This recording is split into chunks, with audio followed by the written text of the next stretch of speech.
রাতের বেলা ডিম আমি চিন্তা করে বের করতে পারি নাই রাতের বেলা রাতের জন্য কি রান্না করব। তারপরে ফ্রিজে ডিম আছে, আমি ভাবলাম যে এটা হচ্ছে সহজ, ডিম দিয়ে আলু দিয়ে ঝোল রান্না করে ফেলি। রান্না রান্না করা হচ্ছে কষ্ট, তার থেকেও বেশি কষ্ট হচ্ছে চিন্তা করে বের করা যে আজকে কি রান্না করব। এটা আমার মতো কার কার কষ্ট লাগে অবশ্যই কমেন্টস করে জানাবেন। এটা একটা চিন্তা যে আগের দিন থেকে চিন্তা করে রাখা লাগে যে কালকে কি রান্না করব।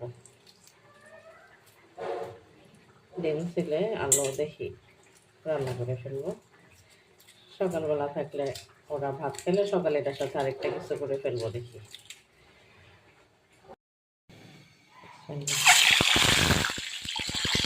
কড়াই তেল বেশি গরম হয়ে গেছে, ওই চুলায় কাজ করতেছিলাম যে ওই চুলায় কড়াই দিয়ে ডিম ভাজবো।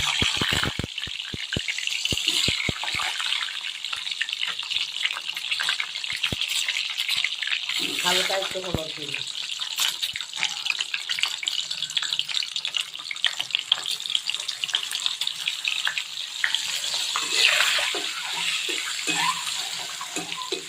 এখানে মুরগির ডিম, হাঁসের ডিম, কোয়েলের ডিম, 3 রকম ডিমই আছে, যার যেটা ভালো লাগে নিয়ে খাবে। ডিম হচ্ছে আলু দিয়ে, এখানে আলু কয়েকটা আলু, অল্প কয়েকটা আলু সিদ্ধ করে রাখছি। রুফায়দার বাবা হচ্ছে আলু দিয়ে পছন্দ করে ডিম, আমার আবার আলু এতটা ভালো লাগে না, এই জন্য ওর ভালো লাগে। এই জন্য ডিম রান্না করার সময় ভুনা করি কিংবা ঝোল করি, আলুটা দিই আমি। ডিম যে তেলে ভাজছি ওই তেলেই রান্না করবো, বিসমিল্লাহ পেঁয়াজ দিয়ে দিই।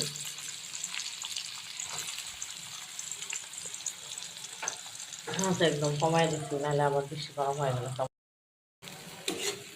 এখানে ডিমের তরকারিতে আমি অল্প একটু পেঁয়াজ বাটা, একটু জিরা বাটা আর ধনিয়ার গুঁড়া দিচ্ছি, হলুদের গুঁড়া, মরিচের গুঁড়া দিয়ে কষাই দিচ্ছি, পানি দিয়ে দিব এখন।